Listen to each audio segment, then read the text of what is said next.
Welcome back to my channel Saki Vlogs. It's Thursday evening.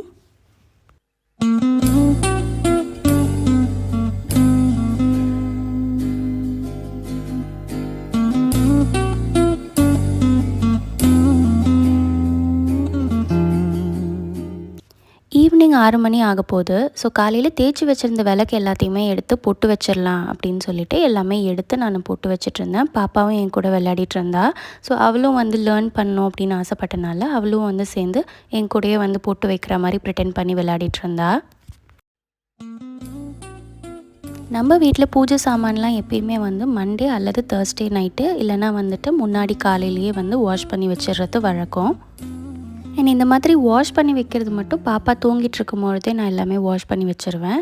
And மறுநாள் இந்த மாதிரி போட்டு வைக்கிறது, சாமிக்கு பூஜை பண்ணுறது, அது எல்லாமே வந்துட்டு பாப்பா வச்சுட்டே பண்ணிவிடுவேன். மீன்வெல் நைட்டு டின்னருக்கு சப்பாத்தியும் டால் தட்காவும் பண்ணலாம் அப்படின்னு எல்லாத்தையும் ரெடி பண்ணி வச்சிட்ருந்தேன். அண்ட் முன்னாடியே மாவு எல்லாத்தையும் பிசைஞ்சு வச்சு கொஞ்சம் ஒரு 1 hour ஊறுனா நல்லாயிருக்கும் அப்படின்னு சொல்லிட்டு முன்னாடியே நான் எல்லாமே பிசைஞ்சு நீட் பண்ணி வச்சுட்டேன்.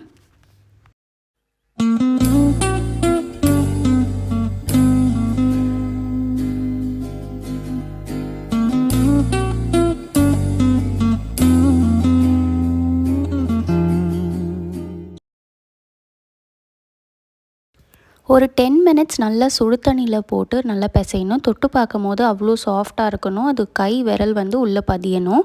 ஸோ அந்த அளவுக்கு வந்து சாஃப்டாக இருக்கணும். இப்போ இதை நான் வந்து நீட் பண்ணி வச்சுட்டேன். இதுக்கு சைட் டிஷ்ஷாக வந்துட்டு டால் தட்கா செய்யலாம் அப்படின்னு ரெடி பண்ணிகிட்டு இருந்தேன். அண்ட் இதில் வந்துட்டு நான் பைத்தம் பருப்பு, துவரம் பருப்பு எடுத்துக்கிட்டேன். கொஞ்சமாக ஒரு கைப்பிடி அளவு மசூர் டால் எடுத்துக்கிட்டேன். உளுந்து வேணுன்றவங்க உளுந்து எடுத்துக்கலாம். இது எல்லாத்தையுமே வந்து வாஷ் பண்ணி இதோட நம்ம நார்மலாக சாம்பாருக்கு வைப்போம் இல்லையா, அந்த மாதிரி குக்கரில் வந்துட்டு நான் ஒரு 3 விசில் அளவுக்கு வச்சு எடுத்துக்கிட்டேன்.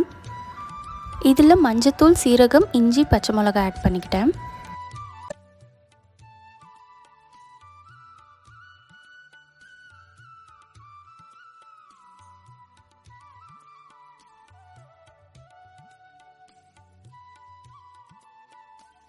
பேனில் கொஞ்சமாக நான் எண்ணெய் ஊற்றிக்கிட்டேன். எண்ணெய் சூடான அப்புறம் இதில் காஞ்ச மிளகா, சோம்பு, சீரகம், கொஞ்சமாக கருவேப்பிலை இதில் ஆட் பண்ணிக்கிட்டேன். கடுகு மட்டும் சேர்க்க வேணாம். இதுக்கப்புறம் வந்துட்டு கொஞ்சமாக நான் வந்து ஒரு மீடியம் சைஸ் வெங்காயம் ஆட் பண்ணிக்கிட்டேன். சால்ட் கொஞ்சமாக சேர்த்து நல்லா இதை சாட் பண்ணி எடுத்துக்கணும். இது நல்லா வதங்கின பிறகு வதக்கிட்டு இதில் வந்து அந்த ஆனியனுடைய கலர் வந்து மாறும் நல்லாவே. இது நல்லாவே தெரியும். ஸோ அந்த மாதிரி மாறுற ஸ்டேஜில் நம்ம அந்த ஸ்பைஸ் பவுடர் எல்லாமே நம்ம இதில் ஆட் பண்ணிக்கலாம்.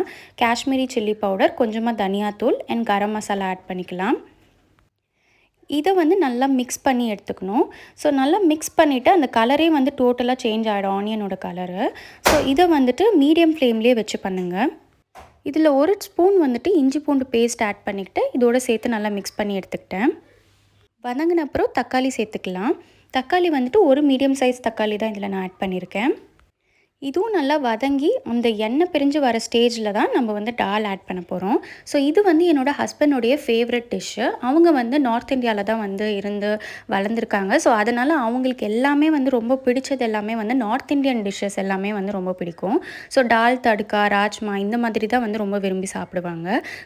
ஸோ அதனால் இதெல்லாம் வந்து நான் கல்யாணம் ஆன புதுசில் இதெல்லாம் செய்கிறது வந்து எனக்கு ரொம்ப கஷ்டமாக இருந்தது, புதுசாகவும் இருந்தது. பிகாஸ் நம்ம வீட்டில் இந்த மாதிரி சாப்பிட மாட்டாங்க. பட் கல்யாணம் ஆன பிறகு வந்து எனக்கு வந்து நான் நிறைய டிஷ்ஷஸ் வந்து லேர்ன் பண்ணி தெரிஞ்சுக்கிட்டேன். பிகாஸ் அவங்களுக்கு என்னென்ன டிஷ்ஷஸ் வந்து பிடிக்கும், அவங்க எந்த மாதிரி ஸ்டைலில் சாப்பிடுவாங்க அப்படின்றது நமக்கு தெரியாது. அதனால அது கொஞ்சம் கொஞ்சமாக கேட்டு தெரிஞ்சுக்கிட்டு அதுக்கேற்ற மாதிரி இப்போ நான் சமைக்க ஆரம்பிச்சிட்டேன்.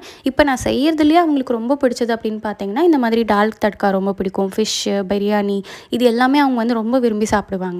இப்போ இது வந்து நல்லா கொதி வந்துருச்சு. ஸோ இந்த மாதிரி கொதிக்கிற ஸ்டேஜில் நம்ம லாஸ்ட்டில் அது கூட கொஞ்சமாக கரம் மசாலா, பட்டர் அல்லது கீ சேர்த்து நம்ம வந்து நல்லா மிக்ஸ் பண்ணிக்கலாம். மிக்ஸ் பண்ணிக்கிட்டு நம்ம கேஸ் ஆஃப் பண்ணிடலாம். அவ்வளோதான், நல்லா அரோமேட்டிக்காக ரெடி ஆகிடுச்சு. ஸோ இப்போ வந்து இது கொஞ்சம் சூடாறின அப்புறம் ஆப்வியஸாக வந்து இது கெட்டி ஆகிடும். ஸோ டால்ன்றனால இது கெட்டி ஆகிடும். திரும்பி நீங்கள் சர்வ் பண்ணும் போது கொஞ்சமாக நீங்கள் வந்து சுடு தண்ணி இதில் ஆட் பண்ணிக்கிட்டு கொஞ்சம் ஒரு மிக்ஸ் பண்ணிக்கிட்டு நீங்கள் சர்வ் பண்ணிங்கன்னா நல்லாயிருக்கும். அல்லது ரொம்ப திக்காக விரும்பி சாப்பிட்றவங்க இதை வந்து அப்படியே நீங்கள் கொடுக்கலாம்.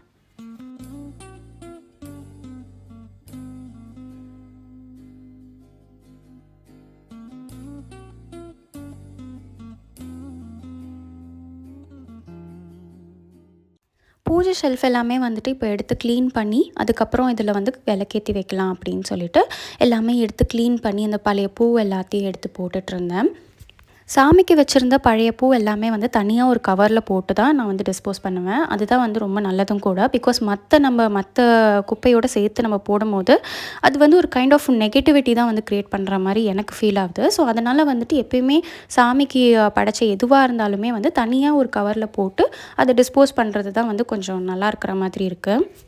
அண்ட் எனக்கு வந்துட்டு ரொம்ப ஒரு ரூமே வந்துட்டு பூஜை ரூமாக அலோகேட் பண்ணி அதை வந்துட்டு நம்ம கும்பிடணும், ஃபுல்லாக சாமி படம் வச்சு அப்படி வந்து நம்ம வர்ஷிப் பண்ணோம் அப்படின்னு எனக்கு ரொம்ப நாள் ஆசை. பட் இங்கே வந்து நாங்கள் ரெண்ட் ஹவுஸில் தான் இருக்கோம் அப்படின்றனால ஒரு ஷெல்ஃபு மட்டும் நான் வந்து சாமி படங்கள்லாம் வச்சுட்டு இதை வந்து நான் ஒரு பூஜை ரூம் மாதிரி கன்சிடர் பண்ணி நான் வந்து இதில் சாமி கும்பிட்டுட்ருக்கேன். அண்ட் விளக்குக்கெல்லாம் வந்துட்டு பொட்டு வைக்கும்போது விளக்குக்கும் சரி சாமி படங்களுக்கும் சரி பொட்டு வைக்கும்போது அண்ட் நான் ஃபாலோ பண்ணுற ஒரே ஒரு டிப்ஸ் என்ன அப்படின்னா, எப்பயுமே வந்து கொஞ்சமாக பன்னீர் சேர்த்துப்பேன். ஸோ நான் வைக்கிற மஞ்சள் சந்தன பொடியிலலாம் வந்துட்டு கொஞ்சமாக நான் பன்னீர் சேர்த்து வைக்கிறதுனால அந்த இடமே வந்து கொஞ்சம் நல்லா அரோமேட்டிக்காக இருக்கிற மாதிரி இருக்கும். அண்ட் ஒரு சின்ன கப்பில் வந்துட்டு கிராம்பு, ஏலக்காய், பச்சை கற்பூரம், கொஞ்சமாக வந்துட்டு மிளகு போட்டு இதில் வந்து நான் தனியாக வச்சுருவேன் எப்பயுமே. ஸோ அது வந்து பூஜை ரூமில் சாமிக்கிட்டேயே இருக்கும். ஸோ அந்த டோரை ஓப்பன் பண்ணும் போதே வந்துட்டு அவ்வளோ அரோமேட்டிக்காக இருக்கிற மாதிரி இருக்கும். அண்ட் இங்கே ஷெல்ஃபில் ஒட்டியிருக்கிற ஸ்டிக்கர்ஸ் எல்லாமே வந்துட்டு நான் இந்தியாவிலேருந்து தான் எடுத்துகிட்டு வந்தேன். ஸோ எதுவுமே வந்து நான் இங்கே கத்தாரில் வாங்கலை. அண்ட் மோஸ்ட்டாக என்கிட்ட இருக்கிறது எல்லாமே வந்துட்டு இந்தியாவிலேருந்து தான். நான் யூஸ் பண்ணுற கிச்சன் ஐட்டம்ஸாக இருக்கட்டும், இல்லை நான் யூஸ் பண்ணுற இந்த பூஜா ஐட்டம்ஸாக இருக்கட்டும், எல்லாமே வந்து நான் இந்தியாவிலேருந்து தான் எடுத்துகிட்டு வந்தேன். 1, 2 மட்டும் வந்து என்னால் அங்கே வாங்க முடியாதது, இங்கே வந்து ஈஸியாக அக்சசபிளாக இருக்கிறது மட்டும் நான் வந்து இங்கே கத்தார்லேயே வாங்கிக்கிட்டேன்.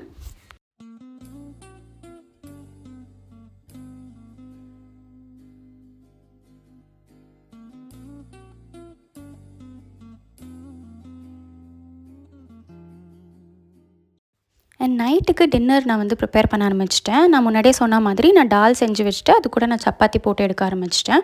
ஆல்மோஸ்ட் ஒரு 7க்குள்ளேயே நான் வந்து எல்லாத்தையுமே நான் முடிச்சிடுவேன் ஒர்க்லாம், ஹஸ்பண்ட் வரத்துக்கு முன்னாடியே.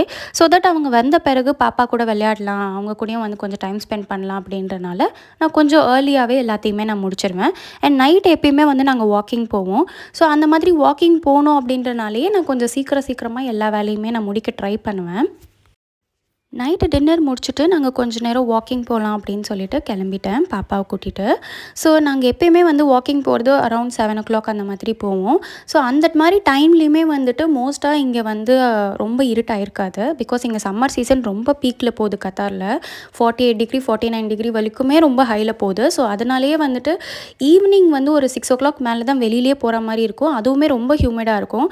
கத்தார், துபாயில் இருக்கிறவங்க, இந்த மாதிரி கல்ஃப் கண்ட்ரீஸில் இருக்கிறவங்களுக்கு இது நல்லாவே தெரிஞ்சிருக்கும். சம்மர் சீசனில் எந்த மாதிரி ப்ரிகாஷன்ஸ்லாம் எடுக்கணும் அப்படின்றதும் தெரிஞ்சிருக்கும். முடிஞ்ச அளவுக்கு தண்ணி அதிகமாக குடிக்க ட்ரை பண்ணுங்கள். அண்ட் இந்த விலாக் இதோட முடியுது. உங்களுக்கு இந்த வீடியோ பிடிச்சிருக்குன்னு நான் நம்புகிறேன். அண்ட் மறக்காமல் லைக் பண்ணிக்கோங்க. பிடிச்சிருந்தால் வந்து சப்ஸ்கிரைப் பண்ணிக்கோங்க. நெக்ஸ்ட் வீடியோவில் பார்க்கலாம்.